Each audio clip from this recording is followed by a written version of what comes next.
let's start the track. And as an opening keynote, I'm going to invite someone who has led organizations to build very small things that we use in our day-to-day lives to building really large things that will blow your mind. So ladies and gentlemen, let me invite Harel Kodesh, the Chief Technology Officer of GE Digital, to open our track. I'd like to talk about what we call the industrial internet. And I know you're going to have a whole day about IoT, the Internet of Things. We're going to talk about the Internet, and we're going to talk about the things. But the most important thing, at least for us at GE, is to define what we're trying to accomplish and really be focused on that. There is a lot of excitement, but also a lot of confusion about what the Internet of Things is. So we're going to go through that. I'll try to draw lines that separate what we're doing, from what we're doing on this thing we call industrial internet. It is really different from everyday consumer internet. And I think we've been looking at the internet for the last 20 years. This one is actually, I would argue, is different. You look at the internet today, you see some very important, very ubiquitous companies covering the area. Actually, if you think about that, between Google, Amazon, Facebook, Microsoft, Apple, Splunk, and others, you have about 19% of the S&P value there, right there. Right? These are companies that actually did not exist when GE was celebrating its 100th anniversary for most part. Apple did exist, but let's assume that we're talking about Apple since the point Steve Jobs has joined them. So we're talking about companies that really did whatever they did, build the value that they built in the last 20 years. GE, just to remind me, is about 130 years old. So we are talking about very young company compared to what we do. And the companies actually carry a lot of information, a lot of storage, a lot of compute. A vast majority of our compute cycles are offered by or being used by these companies. 2 trillion data objects. If you think about Siri, for instance, 500 billion voice samples in the repository. Everything between the U.S., Japan, China, etc. You contrast it with another type of internet, which contrasts it with the industrial internet. And you realize that after you do some calculation, that the industrial internet actually is way, way bigger. And it's very early, so it's very easy to get confused about that.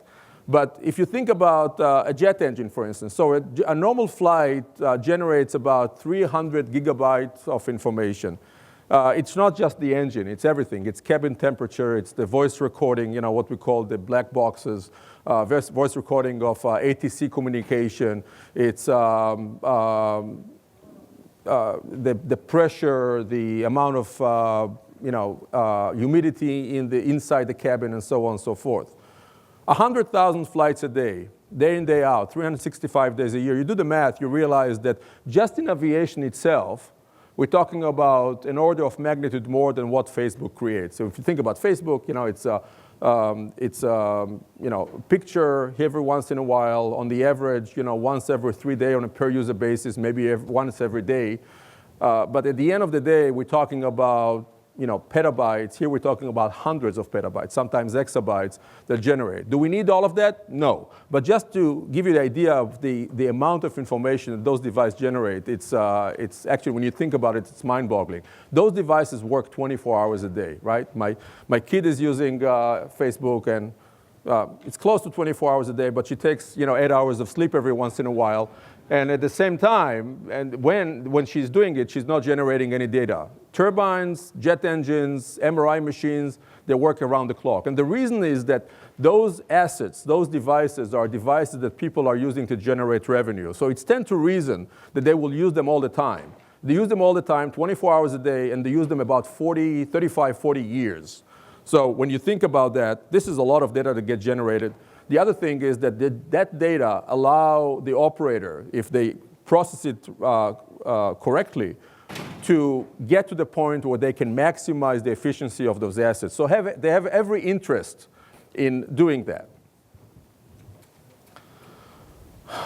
Again, throw some numbers at you. We're talking about smart meters, we're going to see smart meters everywhere, 1 billion of them, right? And again, these are the things that generate not a whole lot of information, but they generate it all the time. Every time, electricity is flowing all the time, and we want to make sure that, or the operator want to make sure that they have a very accurate, precise reading on that, and then they can run some analytics and draw some conclusion from the fact that they have those meters, because that allows them to actually plan the grid activity over time.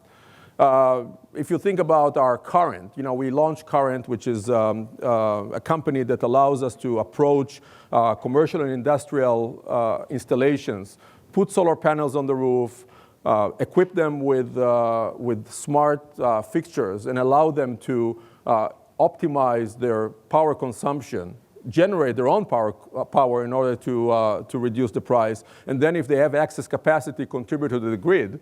We're talking about 10 billion of them. Autonomous cars, or cars in general, wealth of information that we can use for everything from road constructions to traffic jams to ability to plan urban routes. We're talking about huge numbers, and obviously the normal bread and butter for GE, the turbines, both steam, wind turbines, jet engines. If you think about them, they're all turbines, right? They're all energy generating devices, and the list goes on and on. MRI machines, CT machines, in the gigabytes of information that is generated every day. So what do we need to do, and what is the things that we're talking about when we talk about IoT? What are the things that we are working on? If you think about it, every internet is an Internet of Things. We're not still yet, are not connected to the internet in a direct way. We don't have a Wi-Fi implant, basically in our skull. So when we talk about iPad and iPods and, Windows phones, well, there are no Windows phones, I guess, but we're talking about Apple phones. You have and Android devices. These are all devices that we are connecting to. So we're talking about that. We're talking about really three types of internets. One is the consumer internet, and it's I think between Alibaba, Google, Apple, they captured this domain. If you take a look at the internet over the last 20 years, let's assume that the internet started in 1995, where Microsoft released Windows 95, and then you had the first offering of browsers through a major release vehicle, both Netscape and Internet Explorer, Spyglass at the time. So we're talking about internet, thank you very much.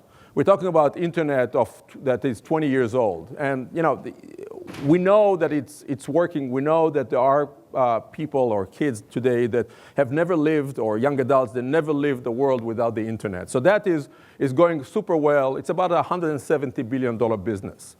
And then we talk about the enterprise IT, right? So the next, actually the early beneficiary of the internet as it was released were the enterprise. But the internet for the enterprise has grown by leaps and bounds.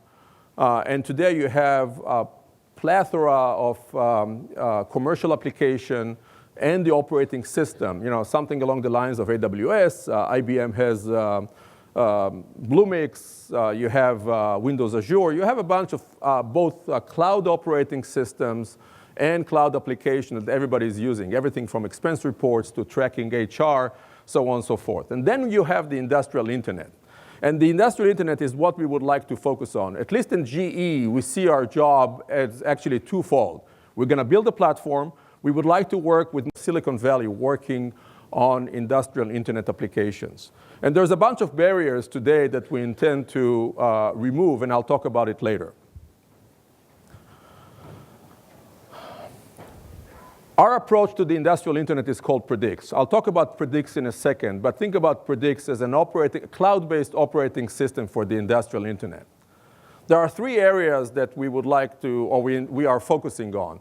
Again, those areas are porous. We don't intend to completely finish that. We would like to move or remove the obstacles that require a lot of investment and standards, and then allow the community to come in and deliver value. And we are willing to work with the community in any shape possible. And I'll talk about how we would like to work with the entrepreneurial companies, small companies that would like to make revenues and would like to approach a field that until now was pretty much blind to the internet, and the internet was blind to it.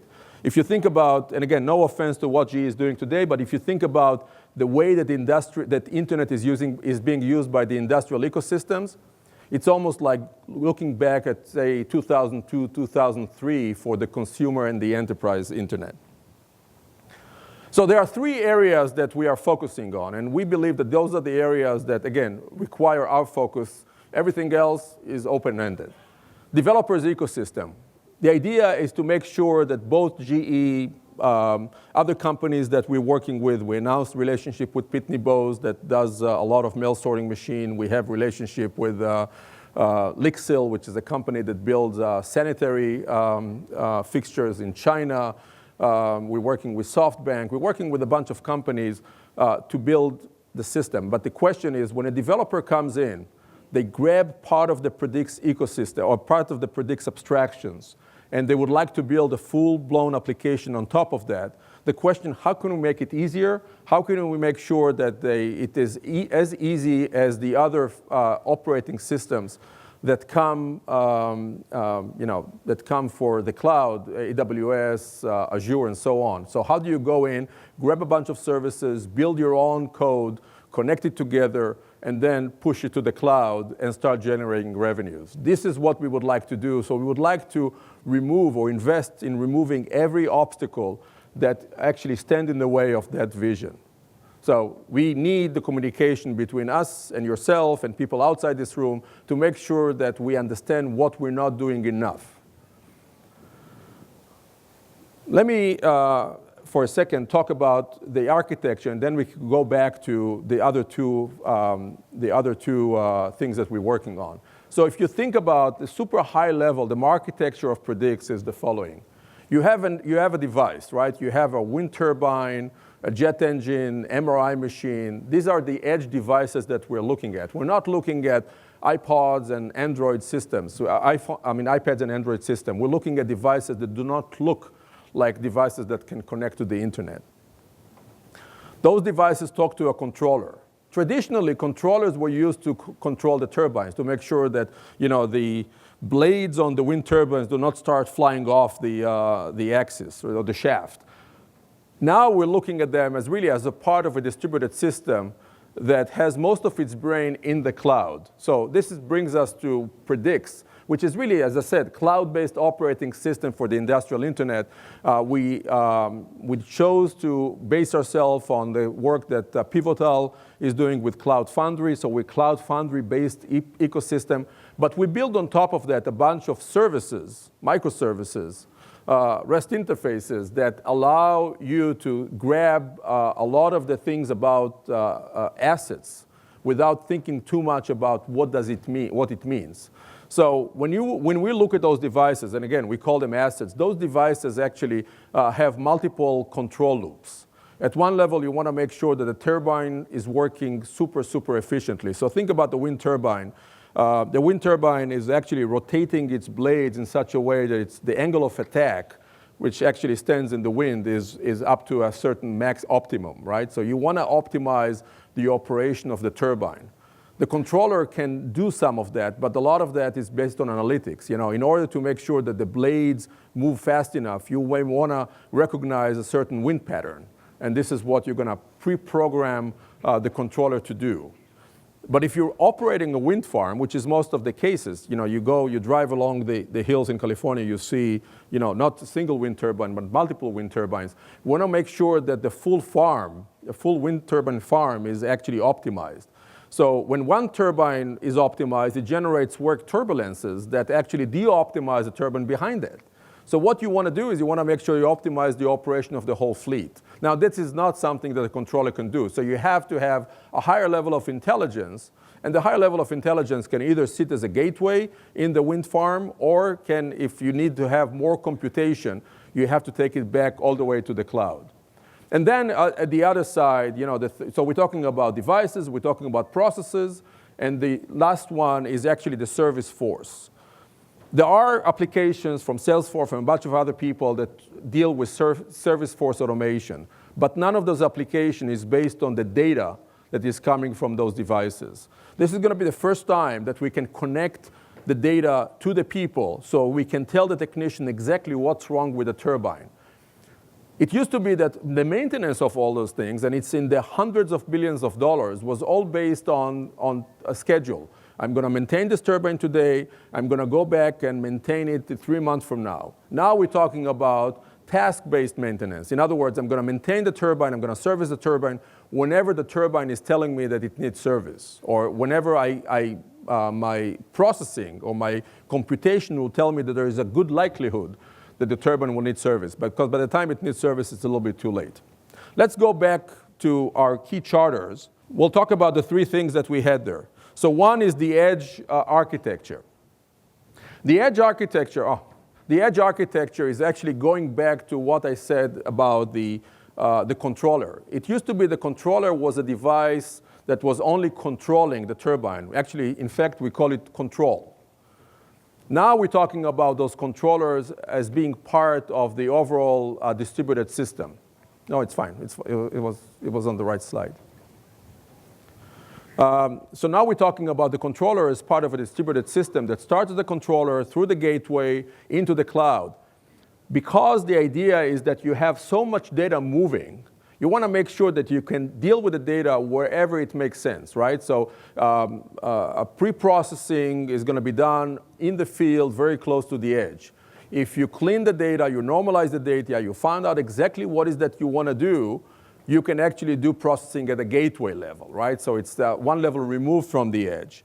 If you really want to have the heavy processing, the machine learning stack that I'll touch on in a second, then you want to do it in the cloud. So if you think about those devices, a continuum of compute and storage nodes, where the cheapest but the highest latency is in the cloud, and then the most expensive but the most immediate or the lowest latency is close to the device, you as a developer or you as an architect, you have to decide what is the right node to execute your computation. And if you can find it, then you nail the problem and you solved a problem that is worth hundreds of billions of dollars.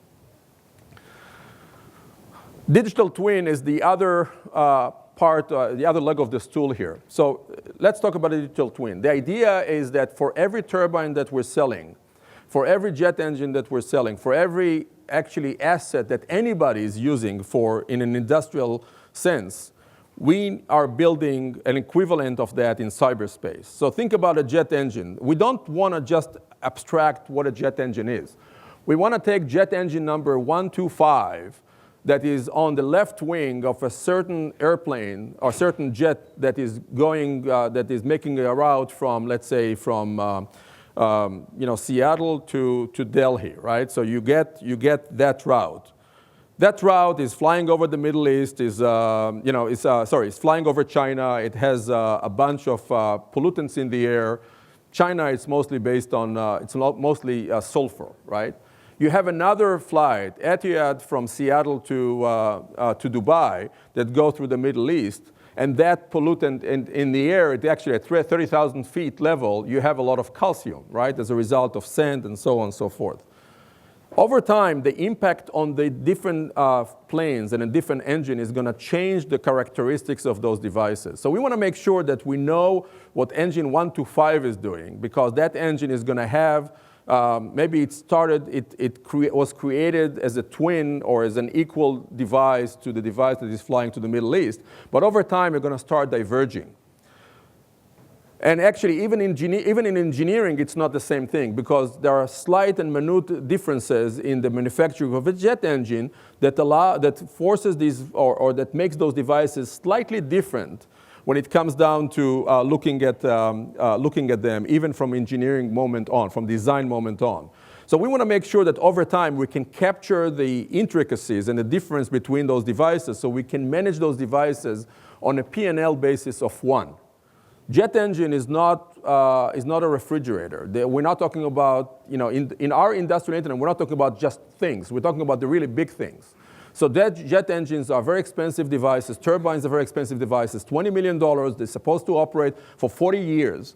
And you want to make sure that the operation is optimized at any given point, right? So when we're looking at them in a way to actually allow us to take all the input that the real jet engine in physical space is experiencing and ask questions of how much more life I have on this blade. If I have no more than 6 months, I'd like to replace the blade even before the jet actually start complaining about that. Because when the engine complains about that, what you see as passengers is the captain comes back with the microphone, when you're sitting on the tarmac, he said, I'm not going to fly the plane, right? We have to go back to the gate. We'll have to find another plane. Unbelievable amount of waste, unbelievable amount of frustration, and that because those devices today are not managed in a smart way. We're going to change all of that.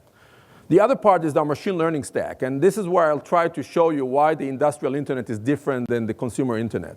So my friend Mike here, he's a big Amazon user. He goes and buys a bunch of books. He bought 5 novels. He's reading them avidly. All of a sudden, decide to buy a Tom Clancy book. So there's a big commotion in Amazon headquarters. Why is Mike buying all of a sudden a thriller when he bought 5 novels? So they crunch the numbers, they try to build a model of Mike, and they suggest on the next time that the recommendation is going to buy another thriller. The problem is that Mike didn't even buy the thriller for him, right? He bought it for somebody else who was asking for a book to read on a plane. So Mike, there is a false positive, right? Mike looks at the recommendation and says, well, it is recommended that I buy another book, but I really don't like Tom Clancy. I'm not going to buy that book. I'm going to buy a novel. The damage to Mike, 0, right? Because he got the recommendation. He knows exactly what he wants. He's a human being, so he's changing his preferences every once in a while, and he decided to pass on the recommendation. Now let's compare it to the industrial internet. We tell so the industrial internet is based on, for instance, turbines. You as passengers, and I'm sure that you jump on planes all the time, you would thank God for the fact that those turbines are very boring, right? A jet engine, a turbine, is very boring. It actually operates very well day in, day out, 99.999% reliability. People can spend a whole life flying without actually thinking that something is going to happen with the engine. And so what we're after is those little pieces of data that actually show us the failure. Now, those pieces of data are not a needle in a haystack. There are needles in actually the field of haystacks. In fact, that there are 2 parts of a needle in a haystack. In fact, that there are a single flake of chrome that was broken off the needle when we broke it into 2. It's almost impossible to find the data. And the more data we find about that, the more reliable and the smarter way we'll be able to manage the engines. You have a lot of data about what Mike is buying because he's buying all the time. You don't have that much data, that much interesting data about what the engine is doing. And when we did that, let's think about the false positive. So Mike really doesn't care about the recommendation because he knows what he wants to read. If we send a technician to take an engine off the wing, take it to the depot, open the engine, look at what's going on, realizing that there's nothing wrong with that, putting it back on the engine, you have hundreds of thousands of dollars that were wasted, you have a grounded plane, and you have GE actually being forced to find another engine for the airline to carry that. So the downside of false positive is unbelievable, right? And this is why the industrial internet is different than the consumer internet. The machine learning stack is absolutely different. The theory behind it is different, and we will have to go and build it. And as I said, we are looking at 2001 or 2002 market with all the insights that we got from 2016. So we need to have a different agenda. We don't have that much time, so let me go through really quickly through a bunch of uses that we're going to take the industrial internet with. Intelligent environment, at the CNI, at the commercial and industrial level, at the city level, people are starting to look for information or city administrators are starting to look at information that will allow them to make the life of inhabitants, city dwellers, much better. So think about an example I picked up at Singapore. You have government knows exactly where the water are flowing. You can see that the water is flowing in a certain apartment for 24 hours. There's an elderly couple there, And subject to the privacy issues, you may want to make sure that at the end of the day, you're going to get to the point where you realize there is some problem with that, and you can dispatch an ambulance. That level of smart about the city is not being done to date. And we can actually, combination of fixtures and LEDs and software and cloud computing and everything else that we need, solar power, we can actually optimize the performance there.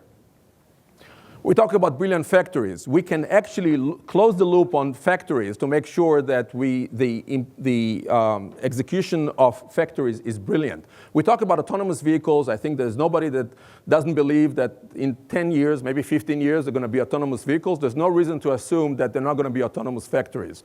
So what you need is to make sure that you apply machine learning, you apply the algorithm to make sure that the manufacturing process, either continuous or discrete, is optimized. It's not that hard from a theoretical point of view, but you have to make sure that all those factories are connected. That is, again, 2001 connectivity. We don't have all these factories connected. Once they're connected, once they're digital, we can actually change the way things are manufactured in a way that we will be able to reduce the amount of errors and the amount of manual handling of exceptions. If we can do that, then we can take the performance and throughput of factories through the roof. And if you have an admiration for the consumer internet, this is 10 times or 100 times more important. And last but not least, I want to go back to how we're going to work with the community. We're working with a lot of people. One of the things that we are very proud at is to make sure that we can actually work with small companies. This is GE. It takes you about a year to find the right person that actually that does things that you would like to sell them. And then it takes you another 3 months to realize that that person doesn't have the budget, right? So you have to spend another 6 months finding the person with the budget that can actually buy your stuff. And if they don't like you, that's actually one problem. If they like you, then 300 people are going to call you, a 15-people company, and tell you how much they love you. We'll not be able to get any job done. And so sometimes when we love people, we love them too much. We managed to simplify the process in such a way that at the end of the day, we'll be able to work with you. And if there's anything to be proud about, that is the fact that we managed to act like a mid-sized company and not love you to death, but actually be on an ecosystem that will allow us to consume your services, consumer application, and encourage you to do that. As I said, we're going to spend a lot of money trying to get small entrepreneurs up to speed on what Predix is and compel you or convince you that at the end of the day, we are the right publisher for you, if you will, for industrial internet value propositions. It's not easy. There's a lot of people that spend times in their whole career in companies like GE, not just GE, thinking that there's nothing that can happen with 15-people company because they cannot maintain, they cannot satisfy the 25 steps that they need to go through. At the end of the day, we'll remove a lot of this red tape. We'll remove a lot of bureaucracy. We're already doing it, and what we need is feedback from the community on how well we're doing. Thank you very much. With your permission, I would like to see if there's any questions. I know that there was a bunch of questions before. What are the challenges that GE is facing in adoption of AR and VR, augmented reality and virtual reality, and what problems in technology need to be solved for its adoption?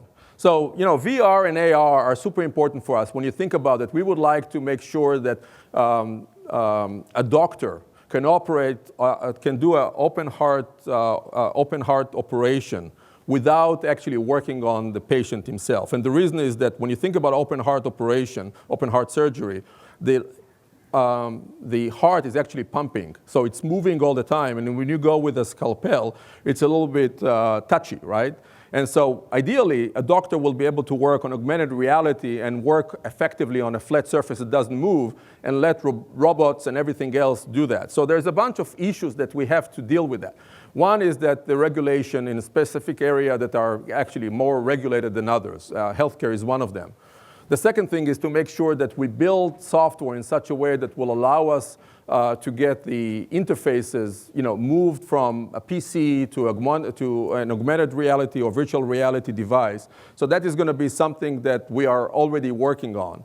And the third one is just, show us what can be done. So it's not necessarily the technical barrier, it's really the ability to foster communication with the community in an open and broad way. If we can do that, I think we can break into AR and VR actually much faster than, again, with all due respect to the consumer internet, much faster than those internets. And the simple reason is that, again, we're talking about hundreds of billions of dollars, if not trillions of dollars in value that we can realize. If we can do that, I think we're all going to be super excited about looking back, let's say 5 years from now, about where we are.